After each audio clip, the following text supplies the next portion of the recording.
It was late in the evening and the streets were almost empty.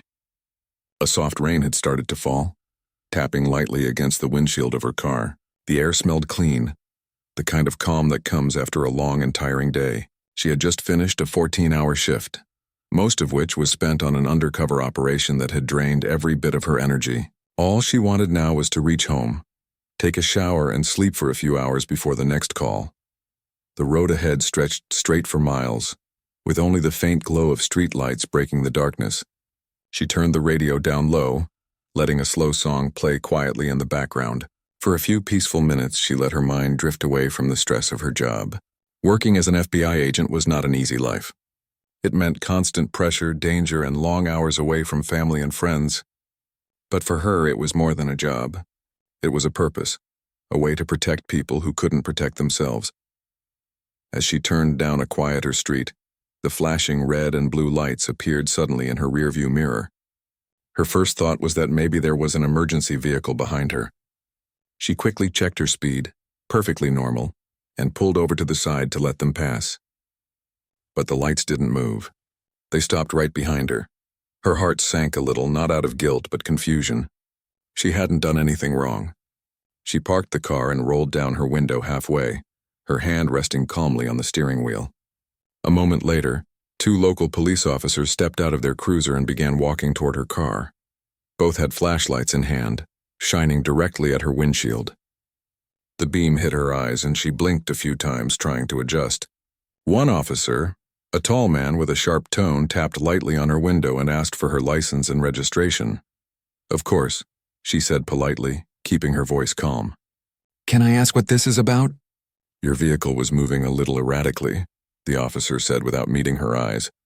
"You been drinking tonight?" She frowned slightly. "No, sir. I'm just heading home from work. Maybe I swerved a bit because I was trying to change the radio station." The second officer, standing a few steps behind, looked over her car suspiciously, his flashlight sweeping over the seats. He whispered something to his partner, and they exchanged a look she couldn't quite read. It wasn't the usual cautious look of officers doing their job. It was something different, colder, more judgmental. She took a slow breath, reminding herself to stay composed. It wasn't the first time she'd been pulled over, though it rarely happened. But something about this stop felt off. The tall officer asked her to hand over her ID. She reached for her wallet slowly, making sure her hands were visible at all times. Years of training taught her how quickly small gestures could be misread. She handed him her driver's license, and when he glanced at it, he seemed unimpressed. He then asked where she worked.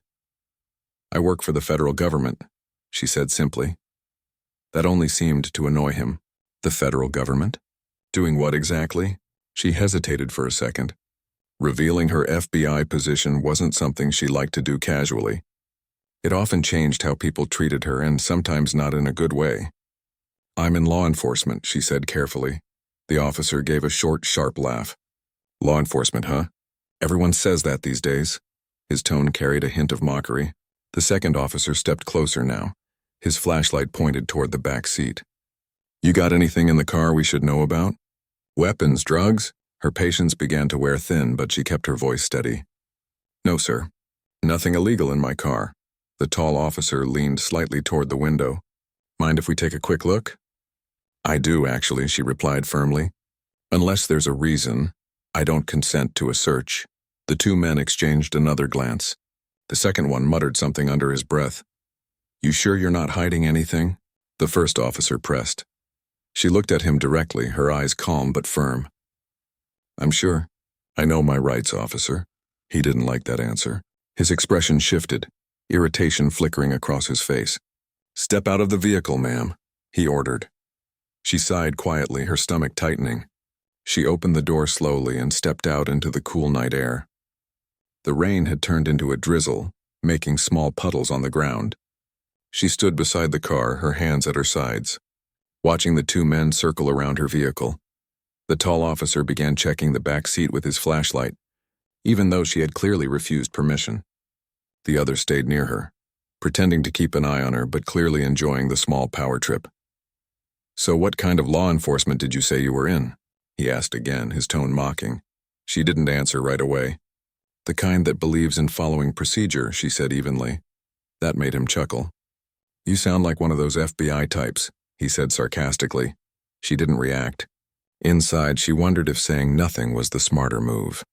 Sometimes silence could speak louder than explanations. As they continued searching through her car, she realized something important. These weren't just officers doing their job. They were acting on bias, treating her as a suspect before knowing a single fact. Maybe it was her calm confidence that irritated them, or maybe they just couldn't stand that a woman refused to be intimidated. The taller one finished looking around and came back toward her, shaking his head. "You sure you're not lying about that ID?" he asked. "Looks a little too official for someone driving this kind of car." Her car wasn't expensive, a plain gray sedan, nothing flashy. "It's my ID," she said quietly. "And I haven't lied about anything." He held it up to the light, pretending to inspect it. "Could be fake," he muttered. She felt her pulse quicken, though her face stayed calm. She had faced tougher interrogations in her career, but this felt different, because this time she wasn't the one holding authority. She was being treated like a criminal, and no badge could shield her from prejudice when people refused to see reason. The second officer circled around again. "We could take her in, check the ID at the station," he suggested. The tall one nodded slightly, still staring at her license. "Maybe we should." She crossed her arms gently, more to steady herself than to challenge them. "If you run my license, you'll see everything checks out." I have nothing to hide, but they didn't move toward their cruiser. They just stood there whispering to each other, unsure of what to do next. A few neighbors across the street had started watching. Curtains moved, porch lights flicked on. She noticed the eyes peering through windows, curious but distant. No one wanted to interfere. She knew she could end this in a second. All she had to do was pull out her FBI badge and show it to them. But she hesitated. She wanted to see how far they would go. She wanted to understand firsthand how easily ordinary people might be treated when they didn't have the power or position to defend themselves. So she waited. The taller officer looked back at her and said, "Ma'am, we're going to need to run a few checks. Stay right here." He walked back to his cruiser and started typing on the dashboard computer. The second officer stood nearby, arms crossed, keeping watch. The rain had almost stopped now. The street was quiet except for the soft hum of the cruiser's engine. She could hear her heartbeat steady but strong. She thought about all the times she had briefed local departments about cooperation and communication.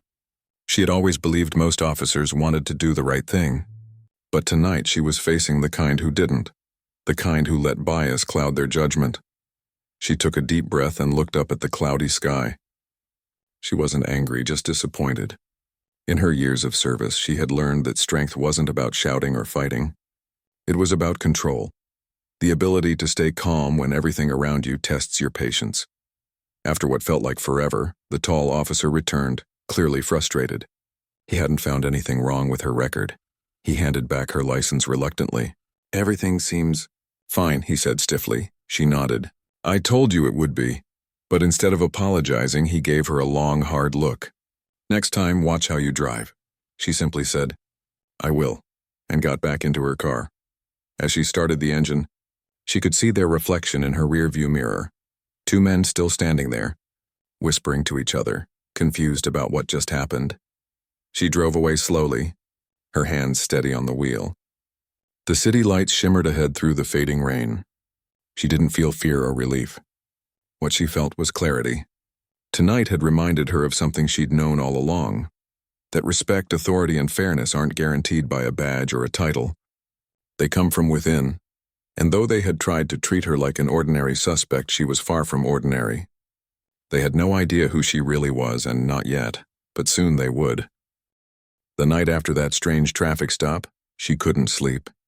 Every time she closed her eyes, the flashing red and blue lights returned in her mind, along with the sound of the officer's cold voice questioning her honesty. She had been in far more dangerous situations before, undercover missions, raids, and interrogations. But somehow, what happened on that quiet street felt worse. It wasn't danger that bothered her. It was disrespect. The idea that someone could look at her and decide she didn't deserve fairness just because of how she appeared or the car she drove. The next morning, she sat by her kitchen window, sipping black coffee, watching the sun slowly rise. She told herself to move on. It was just another bad encounter, and people had worse. But a small voice inside her didn't let it go. Something about the way those officers treated her felt personal, as if they had enjoyed it. She could have reported them immediately. Being an FBI agent meant she had access to channels most people didn't. But she didn't want revenge. She wanted understanding. She wanted to know why people who swore to protect others could so easily forget what that promise meant. When she reached the bureau that day, her co-workers noticed she looked distracted. One of them asked if she was okay, but she brushed it off with a tired smile. She had always been the kind who handled things quietly. The best agents were the ones who stayed calm under pressure, and she had learned to hide frustration behind a steady face. But that calm would be tested again sooner than she expected. A few days later, she was assigned to a local cooperation program, one that paired federal agents with city police to share training and field strategies. Ironically, the session was set to take place at the very same precinct where those two officers worked. When she saw the list of names on the internal memo, she almost laughed to herself. Fate had a strange sense of humor. On the day of the meeting, she arrived early. She wore plain clothes again, simple slacks, a neat blouse, and a light jacket. She didn't want anyone to see her badge right away. She preferred to walk in unnoticed, to observe how people acted when they didn't know who she was. The training hall smelled of coffee and paper. Several officers stood around chatting, laughing about weekend plans. She recognized the voices of the two who had stopped her. They were standing near the back, joking with another officer. As she walked past, one of them glanced her way but didn't recognize her at first. He gave her a quick look and went back to his conversation. She found a seat quietly near the front, pretending to scroll through her phone. When the meeting began, the local captain introduced her as Agent L from the Federal Task Force. The moment her title was mentioned, both of those officers froze. Their laughter stopped instantly. One of them whispered something to the other, his face turning pale. She didn't look at them. She kept her attention on the captain, nodding politely as he spoke about teamwork and accountability. But she could feel their nervous glances from behind. After the introductions, the captain asked her to share a few words about how the FBI approaches bias prevention and public interaction. The irony wasn't lost on her. She stood up slowly, holding a calm smile, and began to speak. She talked about empathy, how officers must remember that every person they stop, question, or approach has their own story. She explained that the best law enforcement officers are those who lead with respect, not intimidation. Her voice was soft but carried weight. Every word came from experience, not a handbook. As she spoke, the room grew quiet. Some of the younger officers nodded along, taking notes. Others just listened. And in the back row, those two men who had stopped her a few nights earlier looked like they wanted to disappear. She didn't mention that incident directly, not yet, but her words hit close enough to make them uncomfortable. After the session, she stepped out into the hallway, needing a breath of air. A few officers came up to thank her for the talk, saying it gave them a lot to think about. She smiled, appreciating their sincerity. Then, as the crowd cleared, the two men approached. One of them spoke first. Agent L. We didn't realize. She held up her hand gently. You didn't realize I was with the Bureau, she said, finishing his sentence for him. That's true. The taller one swallowed hard. Look, about the other night, you don't need to explain, she interrupted softly. But you do need to reflect. They both looked down, avoiding her eyes. I wasn't angry, she continued. Just disappointed. Because what you did isn't about me. It's about how you treat anyone who doesn't fit your picture of what's normal. You made assumptions, and assumptions can destroy trust. The hallway was silent. The air felt heavy with unspoken guilt. She could see the realization in their faces. They knew she was right. The arrogance they had shown that night was gone now, replaced by quiet shame. I don't hold grudges, she said finally, but I do believe in accountability. You can do better. You should do better. Without waiting for an answer, she turned and walked away. Her steps were steady, her head high. She didn't need to humiliate them. The truth was enough. Later that week, she received a message from the precinct captain, thanking her for her talk and mentioning that he'd received positive feedback from the team. What he didn't know was that two of his officers had learned the most important lesson of all, one they would never forget. But the story didn't end there. A few nights later, as she drove home from another late shift, She noticed a familiar patrol car parked near the edge of the road. The same two officers were standing outside helping a young driver who seemed lost. Their tone was calm and respectful. They were patient, even kind. She slowed her car slightly as she passed, a faint smile crossing her face. Maybe that moment of embarrassment had become a moment of growth. Maybe they had started to see people differently. Still, the memory of that original stop lingered in her mind. She knew that not everyone had the power to reveal a badge and end a confrontation safely. Many people faced worse outcomes simply because they couldn't prove who they were. The thought stayed with her for days. It wasn't enough to teach one lesson in one precinct. Something deeper needed to change. So she began working on a proposal, a national training program focused on building trust between officers and the public. She spent weeks gathering case studies, stories, and real examples of how small biases could lead to major injustices. She spoke to victims of mistaken identity, people who were treated unfairly during simple encounters. She wanted to turn her personal experience into something that could make a real difference. During this time, she met with senior agents and community leaders, convincing them that change didn't require force. It required understanding. Her quiet determination started gaining attention. One morning, she received a call from her division head, who had heard about her project. He told her it was one of the most meaningful initiatives he'd seen in years, and that he wanted to help push it forward. It was a proud moment for her. Not because of recognition, but because she had turned an unpleasant night into something constructive, something that could prevent future harm. Months later, her program became official. Local departments across the region began attending workshops that emphasized empathy, awareness, and communication. Officers learned how to pause before judging, how to listen before reacting. She attended the first few sessions quietly, sitting in the back of the room, observing. Sometimes she recognized familiar faces, officers who had been skeptical before but now took notes carefully, asking questions about how to handle situations better. Watching them gave her a quiet sense of satisfaction. Change wasn't instant, but it was happening. One afternoon, as she was leaving a training center, the two officers who had stopped her approached again. This time their faces weren't tense with guilt. They looked sincere. "Agent L," one of them said, "we just wanted to thank you. We've been part of the program. It really opened our eyes. You were right. We didn't see how much our attitude affected the people we stopped." She smiled softly. "That's good to hear. Growth starts with honesty," they nodded. There was no awkwardness anymore, just understanding. They had learned something that would stay with them long after badges were put away. As she walked away, the sun was setting behind her, painting the sky in shades of gold and orange. The world still had its flaws, but moments like this gave her hope. She knew there would always be people who misused power, just as there would always be those who fought to restore balance. But as long as one lesson, one change could ripple outward, there was reason to keep going. Her journey wasn't over. What began as a frustrating night on a dark road was turning into something far greater. A reminder that even injustice, when met with calm strength, could plant the seed for transformation. The morning air was cool and crisp, carrying the soft hum of the city waking up. She sat at her desk in the bureau, the sunlight spilling across stacks of case files and folders. It had been weeks since the night she'd been pulled over, but somehow, that moment had become a quiet turning point in her life. Her new program, the one focused on empathy and awareness, was gaining traction. She received messages from precincts across the state, thanking her for creating something that felt real and necessary.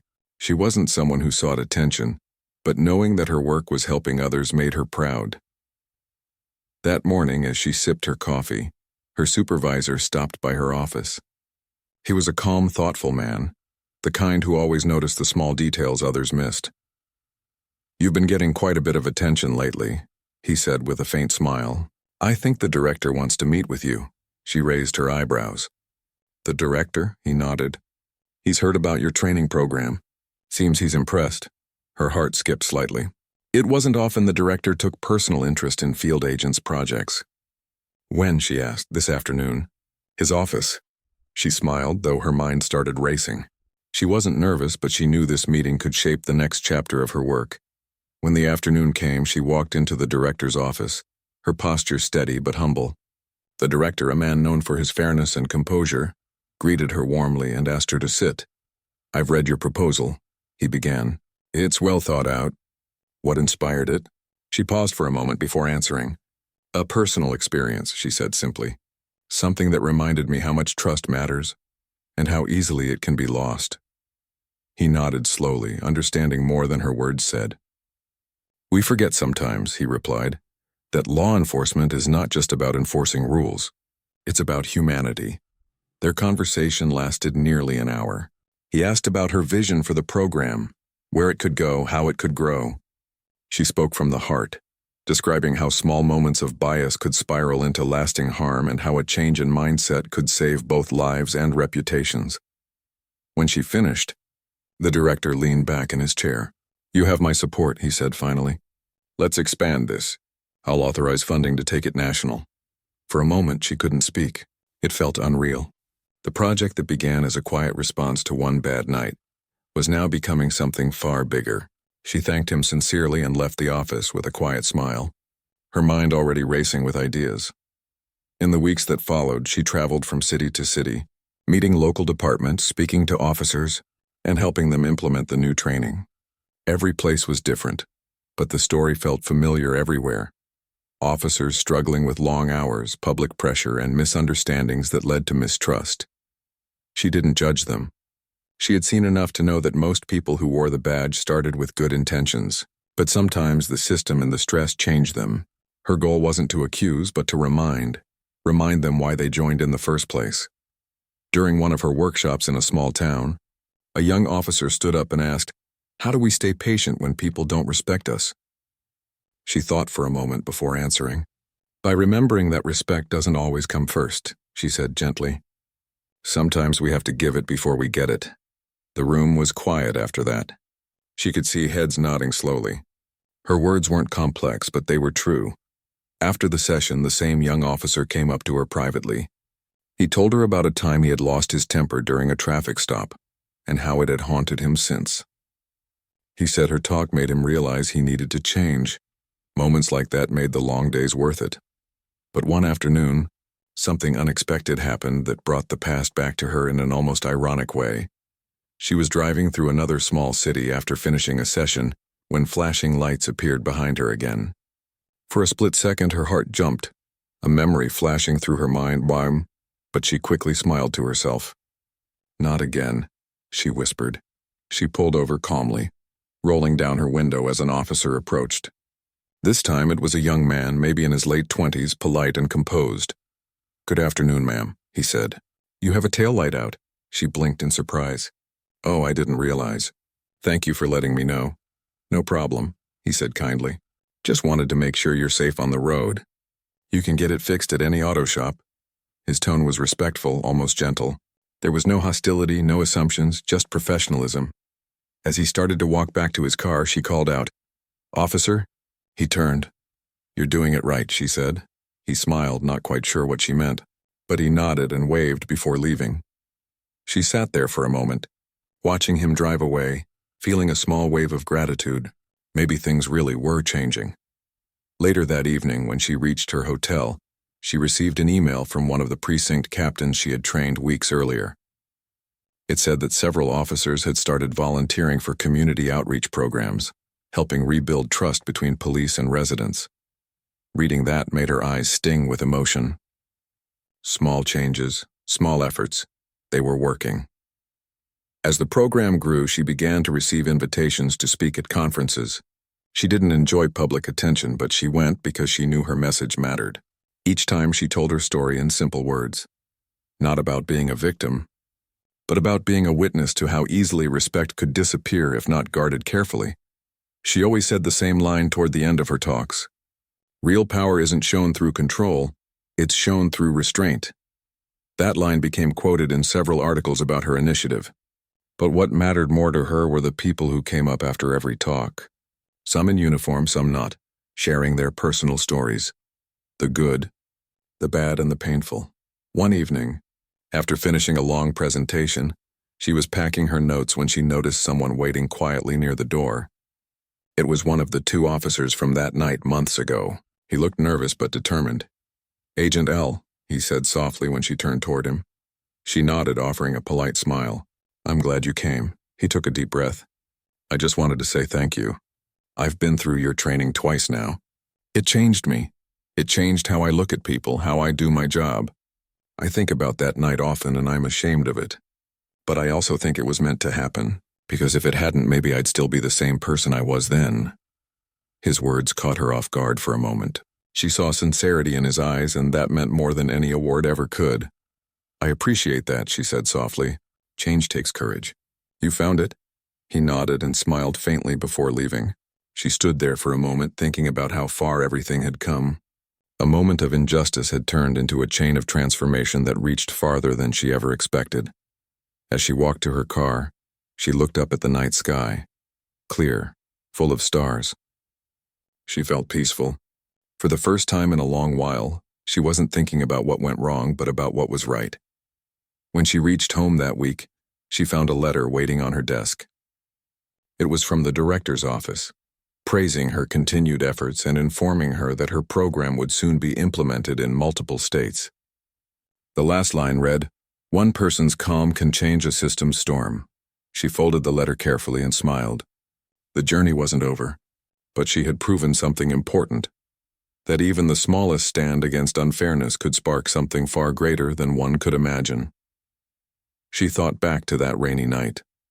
The fear, the restraint, the quiet power of staying composed.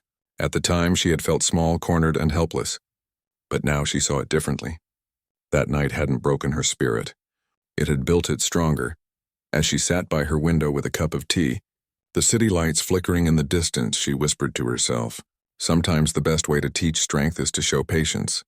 And with that thought, she knew her story wasn't just her own anymore. It had become a reminder to everyone wearing a badge, a uniform, or simply a sense of responsibility, that dignity and compassion are not weaknesses, but the strongest weapons of all. The air was heavy with tension as the silence stretched between them. The flashing lights from the police cars still flickered across Lena's calm face, but her eyes showed no fear, only quiet control. The two officers who had mocked her earlier looked completely lost for words. The supervisor, who had dismissed her moments before, now stood frozen, his face pale. Lena held her badge in her hand, the small gold emblem catching the light. She didn't wave it around or raise her voice. She just stood there, steady, professional, and composed. "I'm Special Agent Lena from the Federal Bureau of Investigation," she said clearly, her tone calm but commanding. The supervisor blinked rapidly. "Ma'am, I didn't realize you didn't ask," Lena interrupted softly. Her voice wasn't angry, but her words carried weight. "You assumed. And those assumptions guided every wrong decision you've made in the past 15 minutes. The two officers exchanged nervous glances. One of them tried to speak but stopped midway, unsure what to say. The air felt thick, almost suffocating. The street that had felt so noisy earlier now seemed completely still. Even the distant hum of traffic had quieted down. Lena slowly put her badge away, still maintaining her calm demeanor. "I'm not here to argue or embarrass you," she said. "But I expect you to understand how serious this situation is. What happened tonight wasn't just unprofessional, it was unlawful." She turned slightly toward her car and reached inside to pull out her phone. "I've already contacted my office," she said. "They'll be here shortly." The supervisor took a small step forward, trying to recover control of the situation. "Agent, I'm sure we can sort this out right here." "There's no need to escalate." Lena looked at him and he stopped speaking. "Escalate?" she asked quietly. "You handcuffed a federal agent without cause, searched her vehicle without consent, and ignored her credentials. If you believe that's something to sort out right here, then I think that's part of the problem." Her calmness made the moment even more powerful. She didn't shout, she didn't threaten, she simply stood tall, her professionalism cutting deeper than any raised voice ever could. Minutes passed like hours until a pair of unmarked vehicles pulled up. A few agents stepped out, all wearing plain clothes but moving with clear authority. The local officers stiffened immediately, realizing this was far bigger than they had thought. One of the arriving agents approached Lena. "Everything okay, ma'am?" "Yes," Lena said, her voice steady. "But we'll need full documentation of what took place here." These officers conducted a stop based on bias and handled it without proper protocol.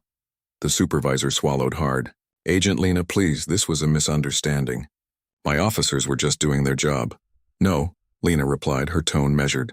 They were doing what they thought their job was. There's a difference. The senior FBI agent nodded and turned to the local officers. We'll need your reports, your dashcam footage, and your body camera data. Now. The officers shifted uncomfortably, one of them mumbling about technical issues. Lena knew that tone. She had heard it before, people trying to backtrack once they realized the gravity of what they'd done. But she didn't gloat. She didn't smile or look pleased. She just stood quietly, letting the professionals handle it. Her focus wasn't on humiliation. It was on justice. After a few tense minutes, the backup agents gathered all the necessary details. The officers were told to remain available for questioning. Lena gave her statement in full, explaining every event from the moment she was pulled over to the moment she identified herself. Her words were clear and precise. She didn't exaggerate or twist anything. She simply told the truth. When she finished, the lead agent nodded. We'll take it from here, Agent Lena. You should get some rest. Lena gave a small, tired smile. I'll rest after I finish my report. As the FBI team continued their work, the local supervisor approached her once more. His tone was softer now, even apologetic. Agent Lena, I can't say how sorry I am. My officers, they made a mistake. Lena looked at him calmly. We all make mistakes, she said. But when those mistakes come from prejudice, they hurt people in ways you can't see. Tonight it happened to me. Tomorrow it could be someone else who doesn't have a badge to protect them. He lowered his head, unable to respond. Lena sighed quietly and looked up at the dark sky. The night had been long and she could still feel the adrenaline in her chest. But deep down she also felt something else, a sense of clarity. This incident wasn't just another frustrating moment in her career. It was a reminder of why she had joined the FBI in the first place. She had always believed in fairness, in equal treatment under the law. But seeing the other side, the careless power of unchecked authority, reminded her how fragile that fairness could be. By the time she finally got back into her car, it was well past midnight. The street was quiet again. The flashing lights were gone, replaced by the soft hum of crickets in the distance. She sat for a moment, taking a deep breath before starting the engine. Her phone buzzed with a message from one of her colleagues. We've got it handled. You did the right thing. Lena read the message and smiled faintly. She didn't reply. Instead, she turned on the radio, letting the soft music fill the silence as she drove away. The next morning, the story began circulating quietly through law enforcement channels. Some officers couldn't believe it. A few said she should have revealed her badge sooner. Others said the police had no excuse for what they'd done. Either way, the story spread fast. By noon, the local police department received an internal affairs request. The two officers involved were placed on leave while the incident was reviewed. Lena didn't attend any of the meetings or follow the chatter. She knew how the system worked, slow, careful, procedural. But she trusted the process. She didn't need revenge. She just wanted the truth documented and accountability delivered. A week later, she was called into her director's office. He greeted her with a respectful nod. I heard about the incident, he said. You handled it well. I'm proud of how you kept your composure. Lena nodded. Thank you, sir.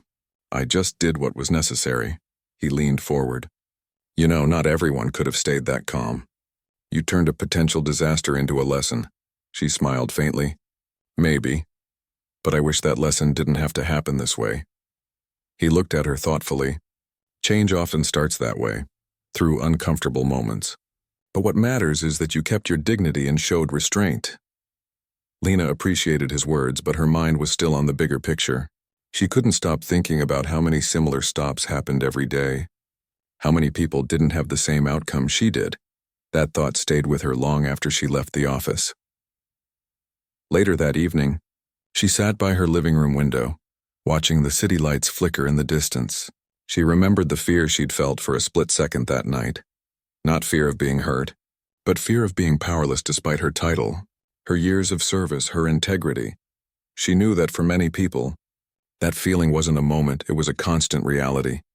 That realization settled deep inside her heart. It wasn't enough that the officers were being investigated. Something had to change in the culture that allowed it to happen in the first place. That's when she made up her mind. She would use her voice and her experience to push for better training, for empathy-based policing, for systems that prioritized understanding over authority. She wouldn't do it with anger or public outrage, but with quiet determination. The same calm that had silenced those officers that night would now become her strength in making real change. Outside, the city buzzed with life. The world moved on, as it always did. But Lena knew this wasn't the end of the story. It was the start of something bigger. She had faced bias head-on, stood her ground, and turned a humiliating situation into a lesson that would echo far beyond that empty street. And though she never sought recognition, her story began to inspire others within her circle, agents, officers, and even civilians who admired the power of grace under pressure. Her silence that night had spoken louder than any argument ever could.